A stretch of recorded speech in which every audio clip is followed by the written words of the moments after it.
Welcome to Arvind Singh academy. जैसा कि हम लोग डिस्कस कर रहे हैं सिविल सर्विसेज प्रारंभिक परीक्षा 2017 की क्वेश्चन पेपर 2, और इसमें इस समय हम डिस्कस कर रहे हैं रीडिंग कम्प्रिहेंशन, जो कि हिंदी में।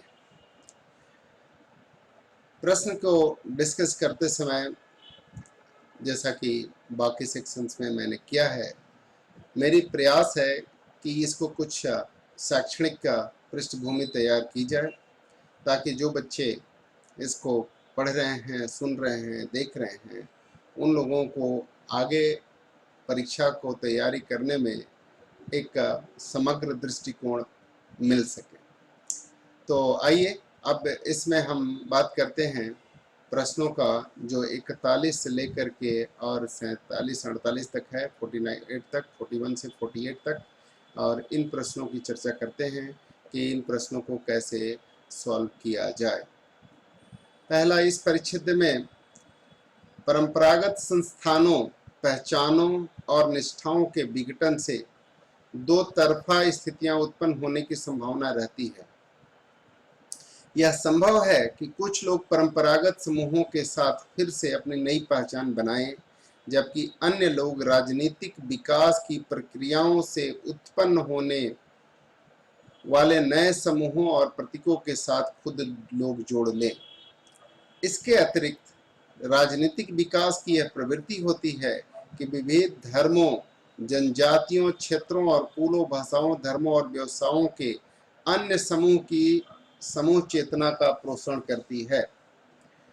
अब इस परिच्छेद में कौन सी सर्वश्रेष्ठ व्याख्या है? आपको एक्सप्लेनेशन, सबसे बेस्ट एक्सप्लेनेशन इस परिच्छेद का क्या है? जब तक हम सभी ऑप्शंस नहीं पढ़ लेते, तब तक किसी एक उत्तर पे पहुंचना मुश्किल है। इसलिए पढ़ते हैं क्या है। राजनीतिक विकास की एक दिशा में चलने वाली प्रक्रिया नहीं है, क्योंकि इसमें समृद्धि और ह्रास दोनों शामिल होते हैं। परंपरागत समाज राजनीतिक विकास के सकारात्मक पक्षों का प्रतिरोध करने में सफल होते हैं। परंपरागत समाजों के लिए लंबे समय से बनी हुई निष्ठाओं का मुक्त हो पाना असंभव है, जबकि डी में कह रहे हैं कि परंपरागत निष्ठाओं को बनाए रखना राजनीतिक विकास में सहायक होता है। प्रश्न को पढ़ लिया, चारों ऑप्शन को पढ़ लिया, सर्वश्रेष्ठ व्याख्या क्या हो सकती है, इस बात को समझने के लिए एक बार हम फिर से इस प्रश्न पे जाना चाहेंगे। समय थोड़ा ज़्यादा लगेगा, लेकिन हमने जैसा कहा कि उत्तर बताने के अलावा मैं चाहता हूं कि ये थोड़ा सा शैक्षणिक पृष्ठभूमि को भी तैयार करे। इसलिए लिखा है, परंपरागत संस्थानों, पहचानों, निष्ठाओं के विघटन से दो तरफा स्थितियां उत्पन्न होने की संभावना होती है। कुछ लोग परंपरागत समूहों के साथ फिर से अपनी नई पहचान बनाएं, जबकि अन्य लोग राजनीतिक विकास की प्रक्रियाओं से उत्पन्न होने वाले नए समूहों और प्रतीकों के साथ खुद जोड़ लें। इसके अतिरिक्त राजनीतिक विकास की यह प्रवृत्ति होती है कि इन सब चीजों का पोषण करती है। तो ये सारी बात देखने के पश्चात आपको लगता है कि इनमें से कौन सी व्याख्या सही है? परंपरागत समाज राजनीतिक विकास के सकारात्मक पक्षों के प्रतिरोध करने में सफल होते हैं, ऐसी कोई बात इसमें स्पष्ट रूप से परिलक्षित नहीं होती। परंपरागत समाजों के लिए लंबे समय से बनी हुई निष्ठाओं से मुक्त हो पाना संभव है नहीं है, क्योंकि लिखा हुआ है कि कुछ लोग नए प्रतीकों के साथ खुद को जोड़ लेते हैं। तीसरी बात जो है, तीसरा ऑप्शन जो है, लिखा हुआ है कि परंपरागत निष्ठाओं को बनाए रखना राजनीतिक विकास में सहायक होता है, ऐसी भी कोई बात नहीं है। लिखा हुआ है कि जो लोग नई राजनीतिक परिस्थितियों के साथ खुद जोड़ लेते हैं, तो उनमें कोई ऐसी हानि होती है या उनकी कोई ऐसी परेशानी होती है, ऐसा कोई बात लिखा नहीं है। तो ये सहायक होने वाली बात जो है स्पष्ट रूप से व्याख्या नहीं की गई है, इसलिए इन तीन ऑप्शंस को आप रिजेक्ट कर सकते हैं। तो आपके पास बचा क्या? राजनीतिक विकास एक दिशा में चलने वाली प्रक्रिया नहीं है, क्योंकि पहले ही लिखा है कि ये दो तरफा है, एक दिशा में नहीं हो सकती, इसमें समृद्धि और ह्रास दोनों शामिल है। यानी दो तरफा है, इसलिए ये आंसर सबसे बेहतर होगा और मेरे ख्याल से आप भी इस बात से सहमत होंगे। दूसरा जो है लिखा है, पूरे विश्व में सरकार के में प्रादेशिकता की एक महत्वपूर्ण प्रवृत्ति रही है, जिसके परिणाम स्वरूप 1990 के दशक से क्षेत्रों और समुदायों की ओर सत्ता का व्यापक अधोगामी हस्तांतरण होता रहा है। इस प्रक्रिया को, जिसके अंतर्गत राष्ट्रीय सब नेशनल स्टैंडर्ड पे स्तर पे लेवल पे नई राजनीतिक सत्ताएं और निकाय बनते हैं तथा उनकी क्षमता और शक्ति में वृद्धि होती है, प्रति विकास डिवोल्यूशन होता है। डिवोल्यूशन इवोल्यूशन का एंटोनिम्स है डिवोल्यूशन। ठीक है, तो अब इसको एक बार अगर पढ़े तो फिर से समझ में आएगा कि पूरे विश्व में सरकार में प्रादेशिकता एक महत्वपूर्ण प्रवृत्ति रही है। ये महत्वपूर्ण प्रवृत्ति रही है, इस बात को हमें ध्यान में रखना होगा, और पूरे विश्व में रही है, जिसके परिणाम स्वरूप 1990 के दशक क्षेत्रों में समुदायों की ओर सत्ता का व्यापक अधोगामी हस्तांतरण होता रहा है। नई राजनीतिक सत्ताएं और निकाय बनते हैं सब नेशनल स्टैंडर्ड पे और उनकी क्षमता और शक्ति में वृद्धि होती है। ये बात साफ साफ लिखा हुआ है। और उसके बाद आगे देखिए क्या लिखा है। आगे लिखा है कि प्रति व्यक्ति के प्रति विकास की विशेषता है कि यह तीनों घटकों से मिलकर बनता है और वे घटक है राजनीतिक वैधता, सत्ता का विकेंद्रीकरण और संसाधनों का विकेंद्रीकरण। यहाँ राजनीतिक वैधता से आशय है निचले जन समुदाय से विकेंद्रीकरण की प्रक्रिया के लिए उठने वाली मांग, जिसमें विकेंद्रीकरण के लिए राजनीतिक बल निर्मित करने की आवश्यकता है। कई मामलों में आधारिक स्तर पर इसके लिए पर्याप्त राजनीतिक संगठन हुए बिना ही सरकार के ऊपर क्या होता है, सरकार के ऊपर से विकेंद्रीकरण की प्रक्रिया प्रारंभ कर दी जाती है। ऐसे मामलों में विकेंद्रीकरण की प्रक्रिया प्रायः अपने उद्देश्य से पूरी नहीं कर पाती। ये प्रश्न की प्रवृत्ति है और इस प्रश्न की प्रवृत्ति के हिसाब से हमें यहाँ पे आंसर निकालना है। क्या कर सकते हैं इसको देखने के लिए, ये देखिए जरा, इसको समझते हैं और इसको समझ करके हम आंसर लिखने की कोशिश करते हैं कि क्या आंसर है। पहले तो प्रश्न समझें और प्रश्न समझने के बाद ही हम उत्तर के लिए कोई बात कह सकते हैं। व्हाट इज हैपन इज कि यहाँ पे हम देखें तो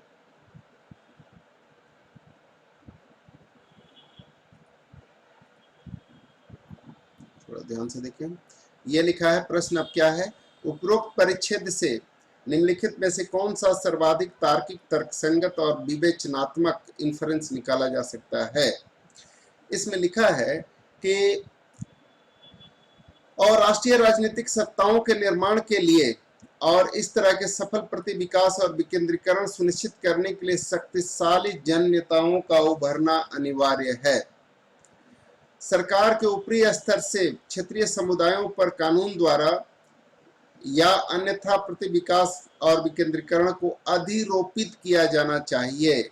सरकार द्वारा अधिरोपित किया जाना चाहिए, विकेंद्रीकरण को अधिरोपित किया जाना चाहिए, ऐसा कुछ इसमें वर्णित नहीं है। इसलिए इस ऑप्शन को तो आप रिजेक्ट कर सकते हैं, एक ऑप्शन को आप रिजेक्ट कर सकते हैं। और उसके बाद आप देखिए क्या है नेक्स्ट में है कि तीसरा, प्रति विकास को सफल होने के लिए ऐसे लोकतंत्र की अपेक्षा होती है जिसमें निचले स्तर के लोगों की इच्छा की स्वतंत्र अभिव्यक्ति हो और आधारिक स्तर पर उनकी सक्रिय भागीदारी हो।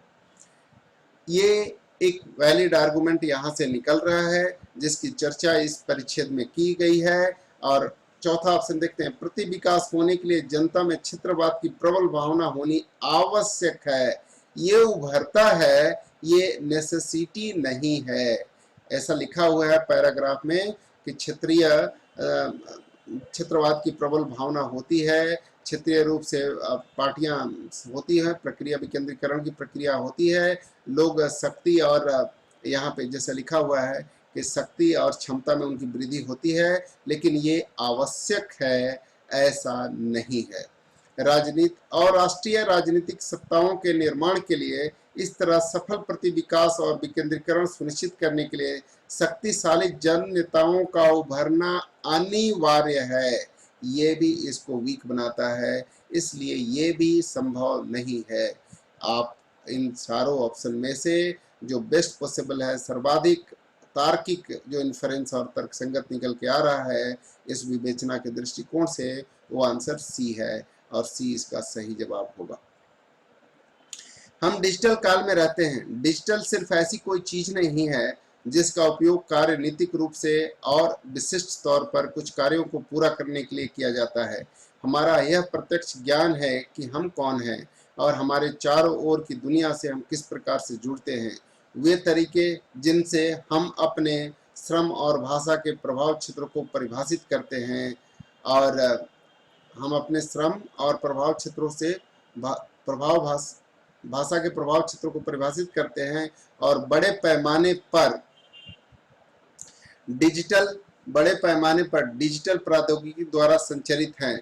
डिजिटल हर जगह विद्यमान है, हवा की तरह दृश्य है। हम डिजिटल व्यवस्थाओं के अंदर रहते हैं, हम तरंग गैजेट्स के साथ जीते हैं, हमारी पारस्परिक क्रियाएं डिजिटल माध्यमों के द्वारा होती है। डिजिटल की मौजूदगी और उसकी कल्पना ने हमारे जीवन को प्रभावशाली ढंग से पुनर्संरचित किया है। डिजिटल सिर्फ एक उदाहरण मात्र होने के से अधिक वह दशा और संदर्भ है जो हमारे आत्मबोध और समाजबोध के शासन संरचना के बोध, आकार और सीमाओं को परिभाषित करता है। ये सारी बातें इसके अंदर लिखी गई है। अब लिखा है सर्वाधिक तार्किक और सारभूत संदेश क्या है इसमें। ये प्रश्न में लिखा है डिजिटल प्रौद्योगिकियों का उपयोग कर शासन की सभी समस्याओं का समाधान किया जा सकता है। ऐसा इसमें लिखा नहीं है कि सभी समस्याओं का समाधान, सभी वर्ड वैसे भी इसको वीक बना रहा है और ऐसा कोई चर्चा उसमें परिलक्षित नहीं है। उसकी तरह तरह की उपयोगिता और उसकी जरूरत और अनिवार्य आवश्यकताओं की परिच्छेद में चर्चा की गई है, लेकिन सभी समस्याओं का समाधान ये कर देगा, ऐसा नहीं है। डिजिटल प्रौद्योगिकियों की बात करना हमारे जीवन और दिनचर्या की बात करना है।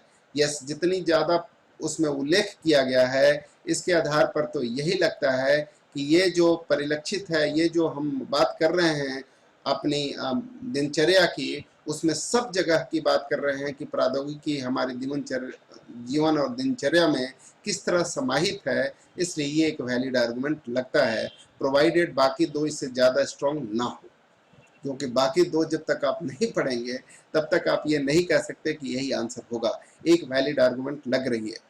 हमारी रचनात्मकता और कल्पना को डिजिटल माध्यमों के बिना अभिव्यक्त नहीं किया जा सकता। यह भी निगेटिव वर्ड है जो कहीं भी उसमें से परिलक्षित नहीं होता है, इसलिए ये आंसर भी वैलिड नहीं होगा।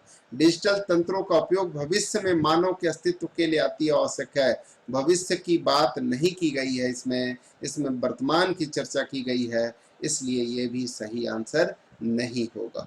तो आप इस तरह से इन प्रश्न का उत्तर 3 का आप कंक्लूड कर सकते हैं और उम्मीद है कि आपको ये समझ में आ गया होगा कि क्यों ऐसा होगा। IMF चौथे परिच्छेद की तरफ पढ़ते हैं। IMF ने ध्यान दिलाया है कि एशिया की तेजी से बढ़ती अर्थव्यवस्थाओं के समक्ष मध्यम आय जाल, मिडिल इनकम ट्रैप में पड़ जाने का संकट बना हुआ है। इसका आशय यह है कि इन देशों की औसत आय, जो कि अब तक तेजी से बढ़ती रही है, एक बिंदु से आगे बढ़ना बंद कर देगी।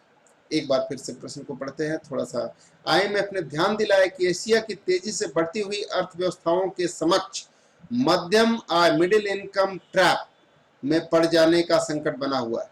इसका आशय यह है कि देशों की औसत आय, जो कि अब तक तेजी से बढ़ती रही है, एक बिंदु से आगे बढ़ना बंद कर देगी। एक ऐसा बिंदु जो कि विकसित पश्चिमी जगत की आय से काफी कम है। IMF की आधारभूत संरचना को से लेकर कमजोर संस्थाओं तक अपर्याप्त रूप से अनुकूल समष्टि आर्थिक, माइक्रो इकोनॉमिक, दशाओं तक मध्यम आय जाल के कई कारणों की पहचान करता है जिसमें कोई भी आश्चर्यजनक नहीं है, परंतु आईएमएफ कहता है कि सर्वरूपेण कारण उत्पादकता की वृद्धि में गिरावट है।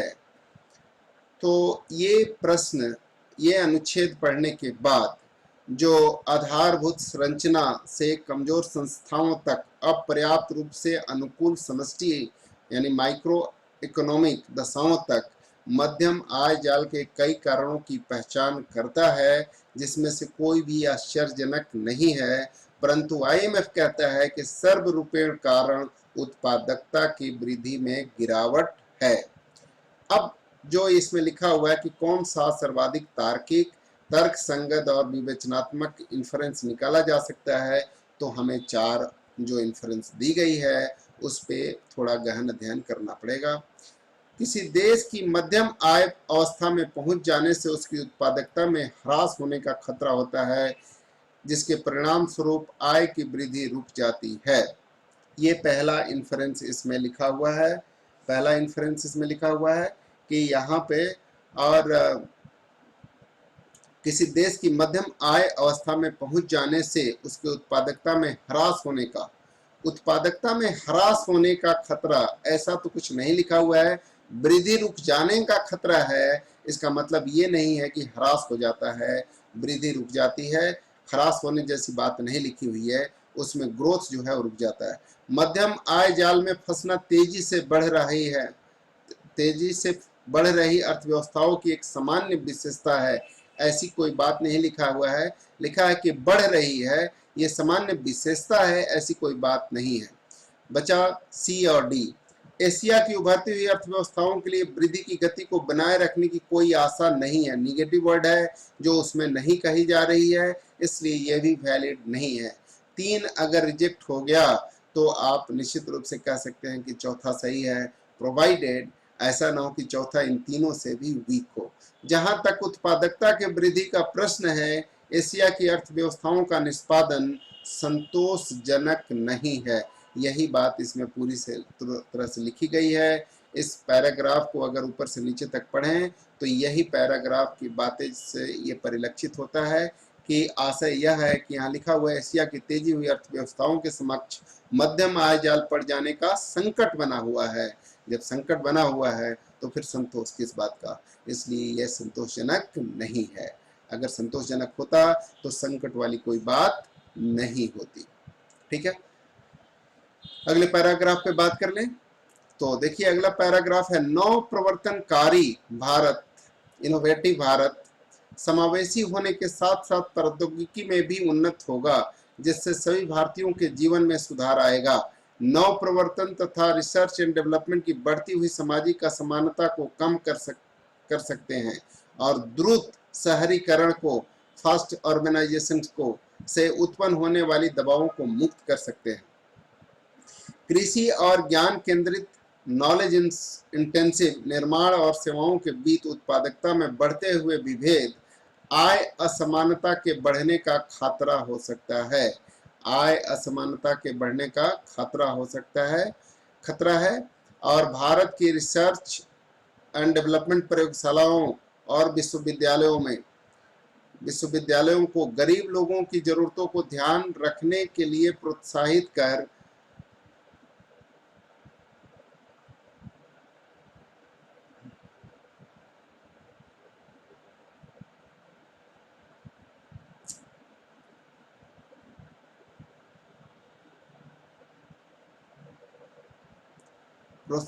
ज्ञान अर्जन के लिए अनौपचारिक प्रतिष्ठानों की क्षमता में उन्नयन कर एक नव प्रवर्तन और अनुसंधान कार्यक्रम इस प्रभाव का सामना कर सकता है। समावेशी नव प्रवर्तन वस्तु और सेवाओं की लागत को कम कर सकता है तथा गरीब लोगों के लिए आय अर्जन के अवसर उत्पन्न कर सकता है। बहुत लंबी पैराग्राफ है और इसमें जो बातें कही गई है वो इन पे केंद्रित है मोर और लेस। ठीक है, क्षमता उन्नयन विचार कर और समावेशी नव प्रवर्तन वस्तु और सेवाओं की लागत को कम कर सकता है तथा गरीबों के लिए आय अर्जन के अवसर उत्पन्न कर सकता है। अब हमें देखना है कि इनमें से कौन सा वैलिड आर्गुमेंट है।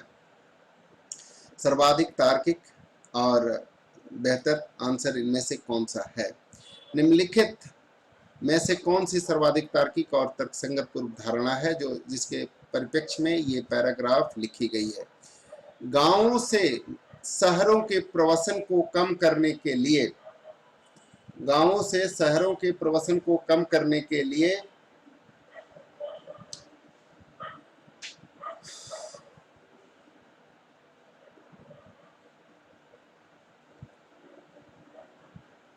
गांव से शहरों के प्रवसन को कम करने के लिए नव प्रवर्तन तथा रिसर्च एंड डेवलपमेंट ही एकमात्र रास्ता है, ये इसको वीक बना रहा है।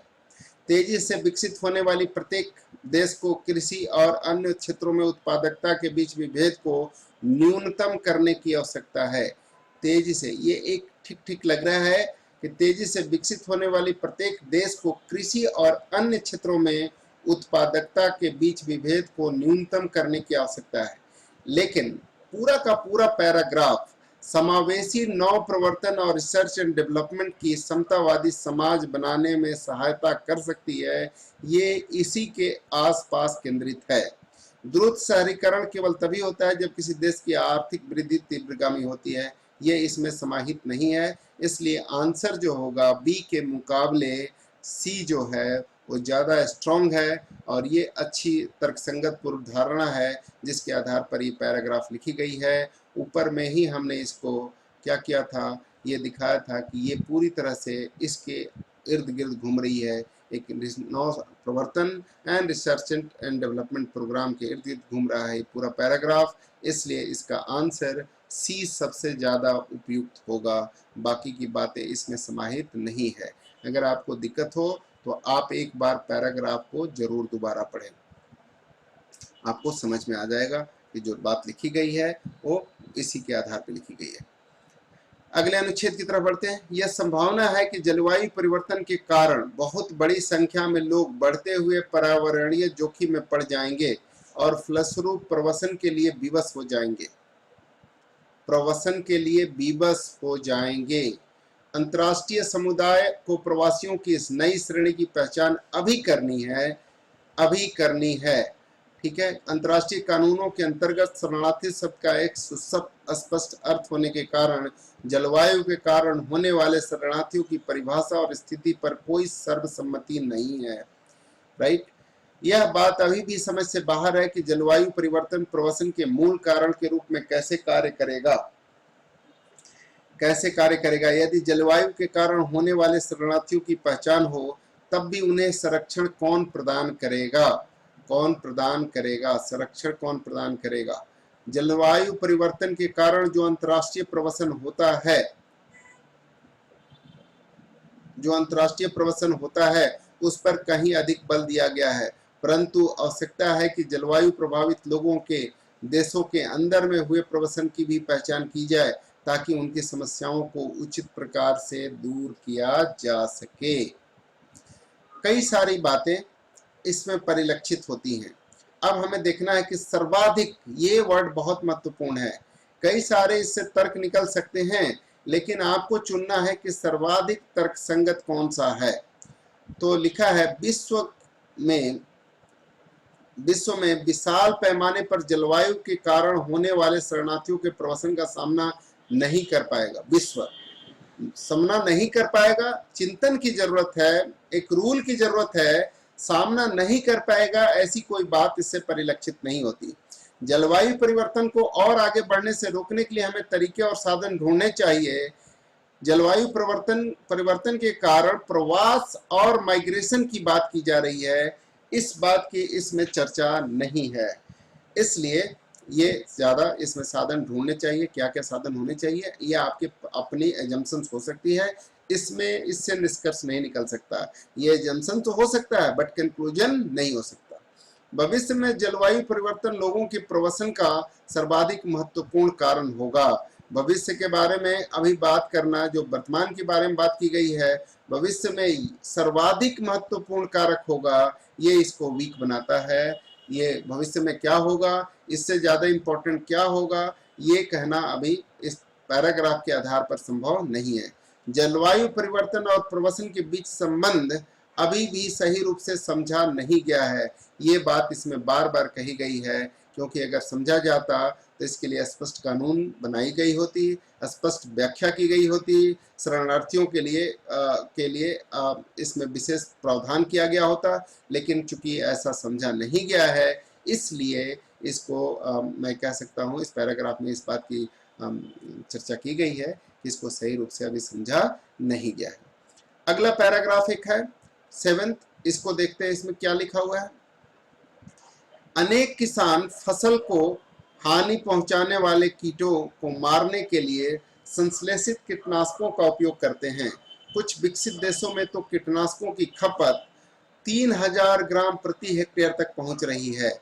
दुर्भाग्यवश ऐसी कई रिपोर्ट है कि ऐसे यौगिकों में अंतर्निहित विषाक्तता होती है, जो खेती करने वालों के उपभोक्ताओं के स्वास्थ्य और पर्यावरण के खतरे में डालती है।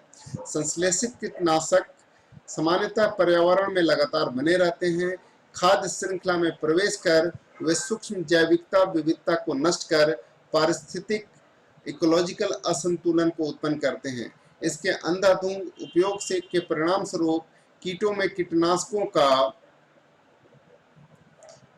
कीटनाशकों का के विरुद्ध प्रतिरोध विकसित हुआ है और इस प्रतिरोध के कारण विकसित हुआ है। प्राकृतिक संतुलन में गड़बड़ी हुई है और जिन समस्याओं का उपचार किया जा चुका है वो फिर से बढ़ रहे हैं। वास्तविक कीटनाशक का उपयोग कर प्राकृतिक पीड़ा को नियंत्रण करना और इसके उपभोक्ताओं के लिए पर्यावरण के लिए अपेक्षाकृत सुरक्षित होता है, क्योंकि सूर्य की प्राकृतिक, यहाँ पे एक शब्द जो है वो बड़ा मार्केबल है, ध्यान समझिए। जिन समस्याओं का उपचार किया जाता है वो फिर से बढ़ गई हैं और वानस्पतिक कीटनाशक का उपयोग कर प्राकृतिक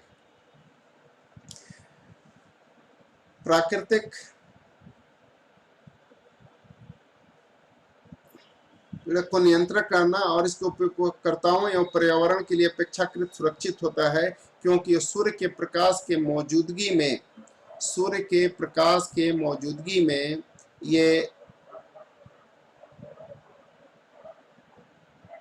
में कुछ घंटों अथवा दिनों में ही हानिकारक यौगिकों में टूट जाते हैं।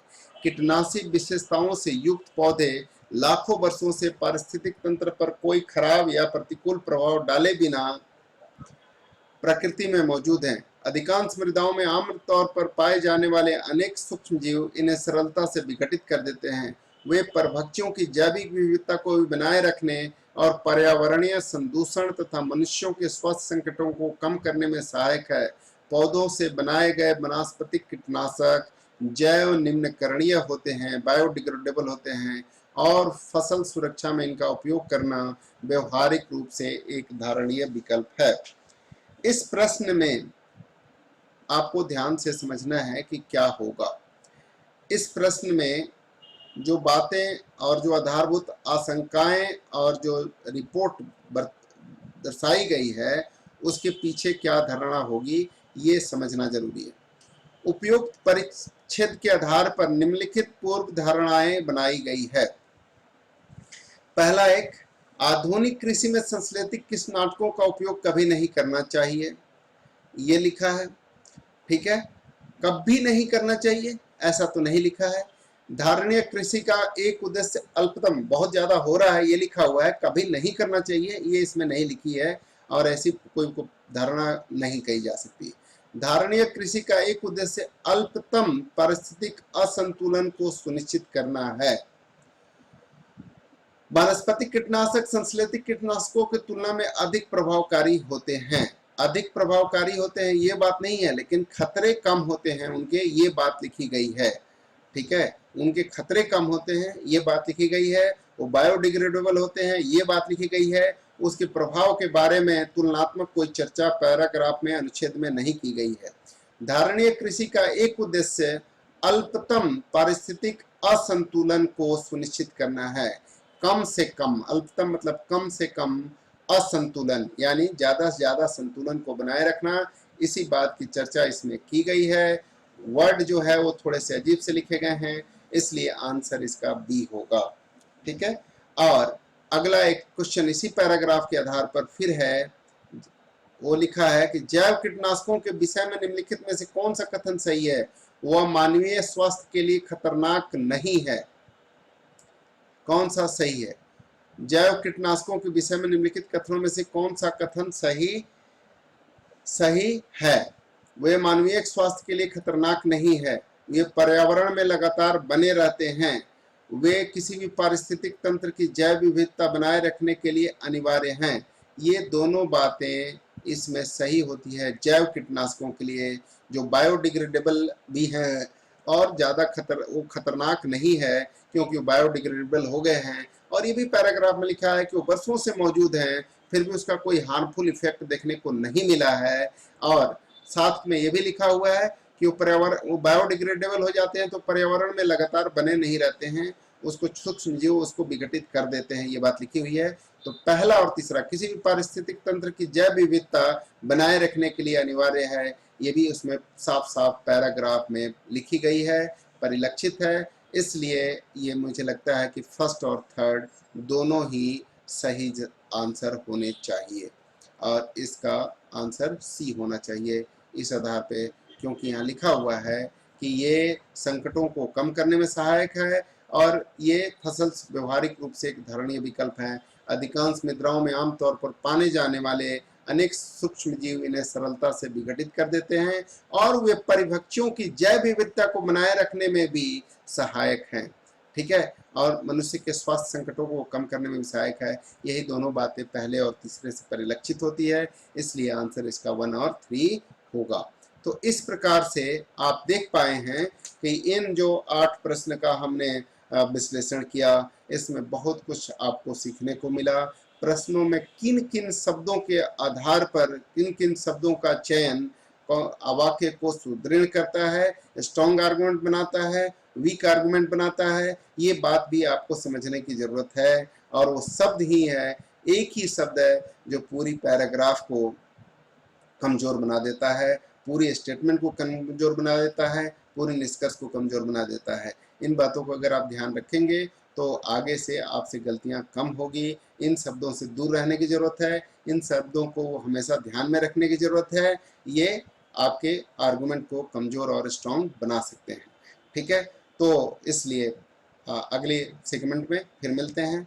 Thank you very much for watching this video and God bless you. Keep watching. God bless.